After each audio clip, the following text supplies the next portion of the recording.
mboka ezali na danger mpona nini pamba te oyo biso tozali kovivre mokolo na mokolo na mai ndombe awa pembeni na bino ezali somo mpe mawa mingi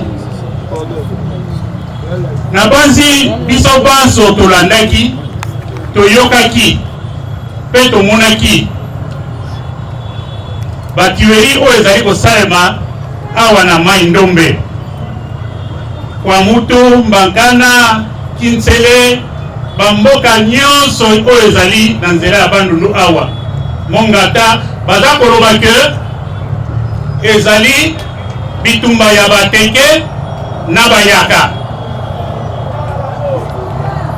nzoka nde bandeko biso bai société civile oyo tozali expert na conflit tokendaki na bamboka wana mpe tovandaki na bamboka wana mpona kotala maelili bazali koleka mpe yango lokola balobaka ke ata butu eyindi ndenge nini ntongo ekosala nini ntongo ekotalana yango tolokoti baverité oyo ezali kolekana kuna na bandeko na biso ya Kwamutu, bandeko na biso ya Mbangana, bandeko na biso ya Dumi, bandeko na biso oyo nyonso bazali na nzela bongo ndenge honorable auti koloba awa le même makambo eza kosalema na Kivu kuna yango mpe ezali kosalema awa na Kwamutu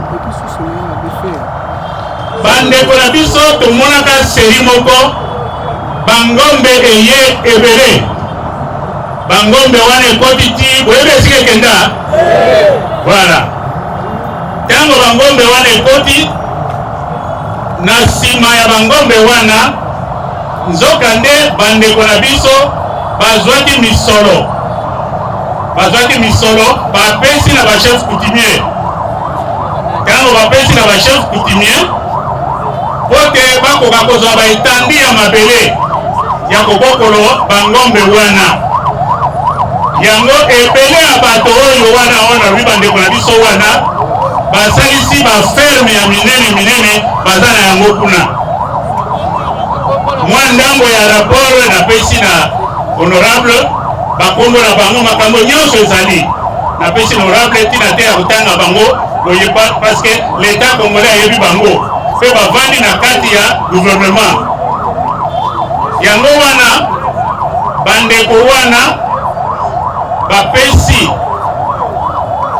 misolo na bachef coutumier ote bachef coutumier batikela bango baetandi ya mabele bazwi bahectare na bahectare nsima ya kozwa bahectare wana babandi kosenga na bachef coutumier balongola bato babenga na population pote bango basala nini barekipere mabele kaka ndenge eza kosalama soki balibere mboka mbo wana na Kivu kuna ale bawande baye bakoti babotoli mboka bakoti bavandi ndenge moko baza kosala awa bongo batali tokoki kosala ndenge nini mpona koreusir likambo oyo parce que bachef coutumier bakomaki incapable ya kobengana population alors balobi eloko ya liboso tobanda koboma bachef coutumier il faut koboma bango parce que bango bazali misolo mpe baza incapable ya kobengana population yango wana babandaki koboma bachef coutumier bakosi ezali makambo ya redevance elingi koloba kofuta misolo oyo bafutaka lokola kuna bateke bazali bapatron moteke azali patron donc muyaka azali moto oyo aza kosala na kati ya ferme ya moteke bongo na suka ya sanza soki aloni bilanga akosala nini il faut kamata saki moko saki mibale ndenge bayokanaki il faut apesa yango na moteke yango bazobenga yango redevance bakosi ke ono redevance wana bamatisi talo yango bayaka batomboki nzoka nde lisanga ya bayaka oyo baza na pouvoir awa basangani bake kobimisa système wana pona kosala o redevance ezali redevance te ezalaki ndenge ya kobengana bateke na mabele na bango soki babengani ale bango basali nini bakoti na kati wana nde boyokaki bake kokata kisi babengi bondo yango baza kobenga bango ba mobondo toyokani donc bakati kisi wana balobi na bayaka balobi na bango soki ata babeti masasi ekosala nini ekozwa bino te yango mpe bayaka bazalaki motive po te bayebisa bango kokokoma bapatron lokola bateke wana mabele wana ekokoma ya bino parce que biloko nyonso bobanda kobatela yango alors yango wana bayaka bakomaki motive bakiti sikoyo babali kokende koboma bainosa ya bateke kobengana bango na bamboka mpe bango kovanda na mboka wana soki mpe bavandi na mboka bachange na nkombo ya mboka lelo oyo plateau kuna esika biso tozali bazobenga yango plateau de lunda babenga yango su plateau de bateke te donc bakei bamivandisi na bamboka wana bango bato bazali kokonza bamboka wana yango eloko ezali kosala kuna pasi mingi parce que bainosa nde bazali kokufa elingi koloba batribi oyo ya bazali apparenté na bateke lokola bayanzi banini bazali mpe koboma bango pamba te balobi ke bango mpe bazali en complicité na bateke mais tolamuka babandi kolanda bachef oyo lokola chef oyo akufi na suko bakataki kingo awa chef Pogwele akufi mpona nini ye moto asalaki résistance ya makasi mpe baye kokata ye kingo ntango bakati ye kingo na banzi kolandaki bilili toye kolanda na se toye komona ke nzokande makambo nyonso bango bazali kosala ezali mpona mabele wana mabele oyo bango bazali kokamata non pas seulement mpona besoin ya baferme na bango mais mpona complicité na makambo ezali ti na Rwanda yango ezali koya ye na porte ya Kinshasa po lelo oyo ezalaki bitumba ya bateke na baumbu mais lelo mobondo akomi na kwango eza na bateke akomi na kimvula eza na bateke donc mobondo aza kokende bakote kuna akomi kokende koboma bandeko na ye na kote kuna na kwango kuna donc c'est pour vous dire que ezali bitumba oyo ya bateke te na bayaka te donc ezali bitumba mpona mabele na bango barécupérer yango alors en complicité na baennemi yango soki tolali tolamuki maluku ezali kaka awa pembeni awa donc bitumba ekomaki na kwa mutu na mbakana eza kaka mokolo moko oye awa na ba heure donc c'est pour vous dire que bazali toujours kocontinue makambo na bango oyebi mpe ti na ngambo barwandais bakamati bakomi na ngambo kuna saso atekeli bango mabele donc il faut kosala attention parce que mboka eza kosala nini eza kokende yango wana na kosukisa propos na biso ke tozala na vigilance makasi nayaki mpe na moninga moko oyo avandaka kuna oyo aza kovivre mikolo oyo kuna ayebisa bino lolenge kani bazali kovivre kuna na bamobondo po mobondo kotuna ye bouti wapi mobondo tozalaki rekrite awa na marché ya liberté nazalaka na ngai kokumbaka baporteur noko na biso baye barekrite biso tokei kuna kozo oyo toza kuna ezoyebana te bokende koyebisa bango musala tosi tosalaki baya kofuta biso mbongo na biso bolandia anapesi maloba na ndeko Richard po aya kosilisa ye avandi na bango kuna ntango Richard aza koya na koyebisa bino mawa mingi tolibere 12 policiers lieutenant na basu-lieutenant na baadjudant bakoma baumbu ya bamobondo omemelaka bango biloko en tenue police s'il vous plaît omemelaka bango biloko kotambusaka bango partout kokende na velo kosomela bango masanga banini tout ça alors tobondeli chef ya mobondo mpona koyebisa ye ke papa bazali bandeko lokola bino bazana famille bazana bana bazali na ba misale belebele soki bokoki kolimbisa bango babima balobi na kombo lokola bayaki na kombo ya nzambe ya likolo toko sunga bango bazonga 12 babimi na kati ya zamba batiki bango batobimisa na balabala bakende tala mawa mingi ndenge ezali mpe bavandi face à face na basoda Richard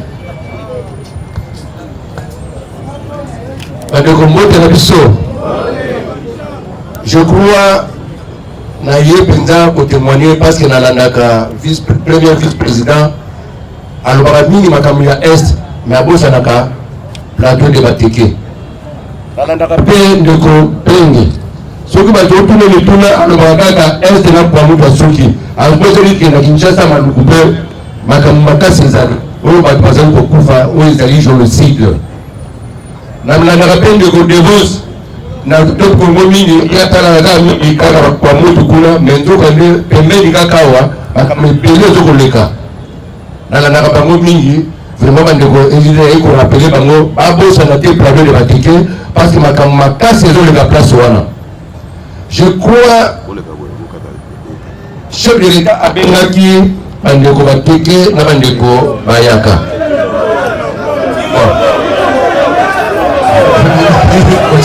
c'est bon ntango babengi bandeko wana ezalaki batala makambo ya bayaka na bateke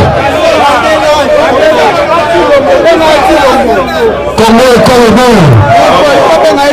Ok, c'est bon, Kolanda, s'il vous plaît camarade. S'il vous plaît camarade.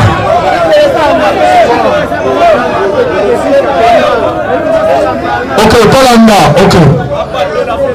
Ok, à retirer à moto là. On a retiré la mot. Bon, tango ezalaki problème ya bayaka te na bateke te. Parce que soki ezalaki problème ya bateke na bayaka mbele balikolo mosusu bazokufa te, mbele na mbagata bato bakokufa te, mbele na kwango bato bakokufa te. Mais c'est que ezali ba problème oyo eza caché parce que bato wana mibondo baza mpe na Kinshasa bayebi mpe bao bazokokomandite bango mais ezokoyebana te. tozali na génocide ezosalama ndenge nini parce que bachef coutumier ebele bakufi na bainnocent na bango baza kutu chef coutumier te. lokola na kintelele oyo ezali basoda bakuti okufa kuna major na lieutenant na bango lokola 8 oyo bakuti okufa me bamobonde moto aye koboma bango. mais eloko ezokamwisa biso ezali ke na nzela oyo okei obabiki centre ville ti ozokende ti kwango mbakana na 4 km okokota te na awa na menkawo mpe ezalaki idem mais kote wana mosala ezosalama bato bakomi kokota meme na 20 km tokomi pembe na dumi wana ndenge moko mais kuna eloko mosalama te balobi keno kisi na bango bakufaka te mais bazali kokufa jepe tolandaki baimage ezalaki ya nzele bakufi ebele 40 c'est que ezali kaka topesa kaka gouvernement asala mosala oyo po basisa makambo parce que ezali kaka pembeni awa pembeni kaka awa na baluku awa or na ngambo na nyonso tu ya ngambo ya Brazzaville ezali kimia ezali te ti bato kokota kote kuna c'est que vraiment nalandaka ntango nyonso bandeko na ngai oyo ya jide ndenge basalaka mosala vraiment nasepela bango makasi vraiment bocontinue po ete kimia ekota mpe na plateau de bateke parce que tango Jean Baptiste azokotelema tango nalandaka ye nayokaka bravoure na bapampenge nayokaka bravoure soki bokotika biso ekozala pasi vraiment totala toéveille de façon que makambo oyo esila parce que bato bazali kokufa pembeni awa.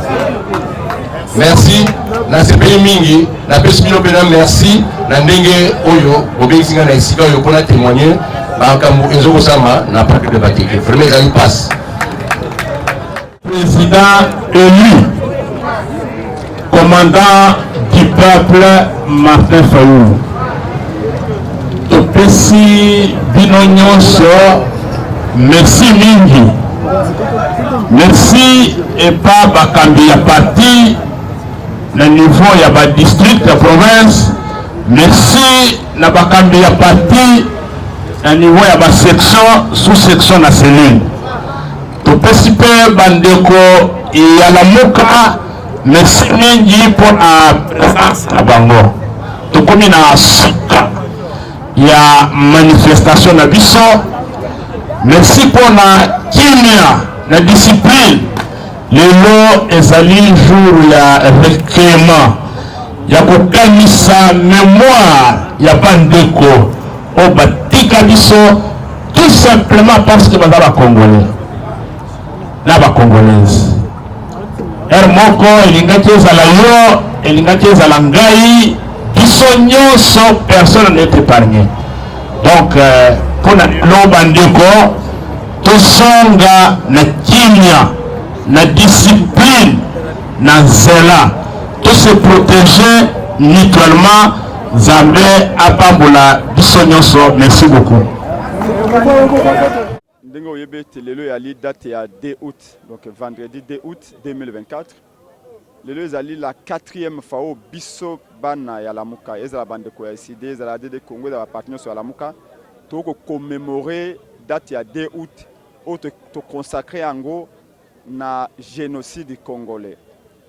Il y a 12 millions, plus de 12 millions de Congolais au Bazali massacrés. Bazali massacré, Bazali massacré parce que ce crime est continuel. Le génocide est encore en cours, contrairement à ce que je pense. Ça fait 3 décennies où les Congolais Bazali massacrés Mikolonios. On estime aujourd'hui le nombre de pertes en vie humaine à Congo, particulièrement dans nos Kivu-Mituri, na 12 millions ou plus de 12 millions. Yango to vandaki na kati ya Lamuka na mwana boka Martin Fayulu pe ba Congolais ya diaspora tobi pona nini na Rwanda na génocide rwandais basa bato bakufaka 800,000 Rwandais ba français ba américain ba anglais monde entier bakenda kolela na Rwanda stèle esika batiaka Jeb de Fleur basala yango mémorial ya Rwanda et Salama même Félix Tshisekedi akenda na Rwanda a s'inclina pour na rendre hommage na bato bakufa na génocide rwandais. Ce qui est normal parce qu'ils sont le peuple noir d'Afrique. Mais biso tokufi 15 fois plus que Bango. 12 millions de morts. Bango 800 000, biso 12 millions de morts. Mais pour ne pas na biso, stèle et sika bachaka moi je de fleurs pour nos kanisa réalité. Mémorial et sika ba kanisa pour na ko se rappeler la histoire parce que balobi moto ayebesika ko awutite akoyebesika okendate. Stèle réalité. Moto moko te aya ko s'excuser pour na ba mort congolais. Moto moko asenga réparation te. Mais na Rwanda président français akenda asenga pardon. Ba américain bakenda basenga pardon. Ba tunyoso ba okenda Rwanda ba osenga pardon. Pour na ba Rwandais bakufaka 800,000. Mais pour ni biso 12 millions moto asenga pardon réalité. Moto asexcuser réalité et c'est ko déposer Jeb de Fleur réalité. Félix akenda na Rwanda a déposé Jeb de Fleur na Rwanda pour na 800,000 morts. Mais Kagame aya awa 12 millions de morts. Est-ce qu'il a déposé Jeb de Fleur? Est-ce que Tomi Tuna Motuna est allé faute ya nani? Pambate ba yebanso ba koya awa boye. Et si ka moko te to conduire bango te déposer Jeb de Fleur awa boye. Et c'est sika to ko commémorer to ko lela ba ba kufa 12 millions. Donc lelo to bundi pendant 4 ans. Ba liboso to kenda ki na mbinza na mwana mboka Martin Fayulu il y a 4 ans. To bandi makambo. Ba to ayi de pese ba seki biso ba habiter date wana l'état yebi angote. Ezali Fayulu na be pengende ba boutique date na bango à 2 août. Tout ça. Mais les lots, nous sommes très sérieux. Il y a comment de combattre au Bunda qui peut pas reconnaître que date il y a 2 août, 4 ans après, va reconnaître en gros. Et donc, c'est ça qui n'a combat politique. Il y a quand même une idée, il y a quand même un canisi. Attends que l'État a dit en gros, ils ont fierté dans biso. Le plus important, il y a l'ito canisa. Parce que le lobby, c'est rappelé, c'est l'ité. Le monde va le été tout canisa date il y a l'ipanda. Mais le long on a baxé tout canisa date il y a 2 août. Donc, et comme la plus grande date après date à l'Ipanda. Pour ceux qui doivent se rappeler, pour éviter que lobby baya suba massacre biso, pour retrouver un moyen pour se défendre. Donc, nous sommes très ravis de remercier Bana tout accès au Bayaki, Bana partenaire sur la Lingomba SID, la DD Congo, la Fonds pour nous de Congolais, Bana la Muka Bans, modèle à la Muka, et à Mangombe Belepe Bayaki, Lelo, Bana Congo d'abord, Bana accès pour répondre à l'appel à mon avocat Martin Fayulu, to kanisa kabe bakufa. Biso na science politique à Balobaka été une nation est composée na bakufa na baiba na bomoi pe na bakobotam pe tolobaka été bayebaka tina ya mboka tina ekolo na lolenge na yango ya kopanda soin na bakufa soko mone kei na ekolo que ba cimetière surtout eboti malili c'est ekolo eboti matiti c'est ekolo wana et ana tinate ekolo nyonso se développa so okena ba cimetière na bango komona ete baka entretenir bango parce que ba leka de ba pesa biso makasi pour te préparer ekolo malamu pona ba koya et donc totondi ba yebanso ba kilelo botondi à partir ya lelo date à 2 août et la date auto kanisa ete tolo baka ete plus jamais ça tino lelo ba massacre continuer bolande honorable kasi quoi. Bien que de début année, déjà, nous sommes à plus de 600 Congolais massacrés. Donc, nous sommes dans un génocide particulier. Génocide permanent et continuel. Mais Togolais Mbate, Pambate, Soukana Yango Yalete et s'arrêter une fois pour toutes. Tant que biso Tokoya Nangwende. Atoni bino botondi. Dès qu'on a biso ba Congolais, Oyo ba Kufa, Outa 93, Ti Kino Lelo, pe bazo continuer ko Kufa. Ezali par hasard te. Rappelez-vous le 2 août 98, Mokolo Oyo, armée rwandaise et ougandaise, bakotaka na Goma pe basalaka massacre. Souvenez-vous également de la guerre de 6 jours, où esalamaka na Kisangani, entre les troupes rwandaises et ougandaises. Bakoti na Katsamboka na biso illégalement et ils ont commencé à tuer, à massacrer, à commettre des exactions. Et ça li ke bande kona biso wana lelo tolobi ete to rendre bango ba hommage mais banda lelo te motu oyo azwa initiative ya ko décréter journal le 2 août po ete lelo même gouvernement ya souminwa nande ko Chilombo babanda ko commémorer ba victime ya génocide congolais ezali le président élu Martin Fayulu lors de son allocution tenu le 30 juin, le jour où il y a le 60e anniversaire, il y a soit en 2020. Pe azwaka mokano wana conformément à la résolution 4. Oyo parti na biso décidé tozwaka na congrès o tosalaka en 2015. Na parti na biso lelo tokoma ko commémorer depuis 2020. Ti na mokola lelo journée le 2 août. Il n'y a aucun parti politique na mboka na biso oyo ba instaura journée ya commémoration ya ba génocide ya bandeko na biso ba congolais. Yangwana minga kolobeza te côté wana débat ezate peuple congolais faye ba été le président élu Martin Fayulu comme alingaka ba congolais comme a sacrifié jeunesse na ye pona bitumba pona bien-être ya ba congolais pe pona tomboma ekolo na biso. No alobaka ete désormais ngai Martin Fayulu na bandeko na ngai nyoso tout ba congolais en mémoire de nos victimes qui ont été massacrées ba robandako commémorer mokolo ya lelo mais to suki kaka na commémoration te ba massacre ba crime ouais salama na mboka na biso uta 93 ti 2003 ont été répertoriés et publiés dans un rapport le 1er octobre 2010, au tozoben un rapport mapping. Na kata rapport wana ba publia ba auteur oyo ba commettre ba crime na ba exaction na mboka na biso. Il y a certains parmi eux o ba kufa pe misusu o baza en vue. Oyo lelo bazo supporter te ko mona ete ba congolais to komi ko rendre hommage na bandeko na biso oyo bino bobomaka. Yango moni biso na kata décidé toza ko se limiter à la commémoration te mais to lignete ba victime oyo ba kufa oyo ba massacre injustement tout simplement parce que ils sont des Congolais et puis dans leur pays to sengaki na Nations Unies à travers son conseil de sécurité basala établissement ya tribunal pénal international pour la RDC. Depuis 2010, ça fait 14 ans. Silence de la communauté internationale face à notre demande. Nous avons même organisé ici à Kinshasa des pétitions pour demander aux Nations Unies l'établissement d'un tribunal pénal pour la RDC afin de juger et de condamner les auteurs de ces crimes. Ce que nous avons agressé. Ce que nous avons continué toujours au Koufa. Qu'on subit un massacre, un crime de la part de l'ennemi en Mboka na biso, ezali parce que on n'a pas encore jugé et condamné les auteurs de ces crimes et de massacres. Yango na parti na biso décidé à travers la clairvoyance. Il y a le président lui Martin Fayoulou. Nous avons fait une pétition, nous l'avons déposée à Genève pour exiger la réparation. La réparation, ce n'est pas de donner l'argent aux victimes, non. Ces victimes-là doivent être soulagées. Pour que ces victimes-là soient soulagées, il faut que les auteurs qui ont commis ces crimes, qui ont commis ces massacres, qui sont là, dont les noms sont cités et connus dans les rapports mapping. Il y a des Congolais, il y a des Rwandais, il y a des Ougandais. Ils sont là. Certains d'entre eux sont en vie.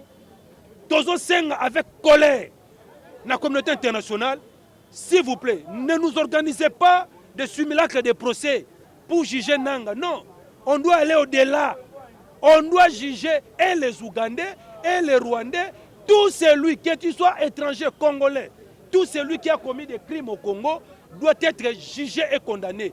Wanande kozala soulagement, il y a des victimes au bozomona na mboka na biso o baza ko subir comment o ba subisa ba exaction. Ce n'est pas nous donner des millions à titre de réparation, ndé ego soulager bango. C'est ça le message que nous avons lancé et nous venons encore à ce jour demander à la communauté internationale à travers comment dirais-je, son conseil de sécurité de l'ONU.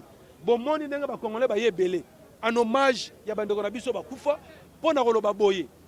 Les crimes et le massacre que nos compatriotes ont subis ne doivent pas rester impunis.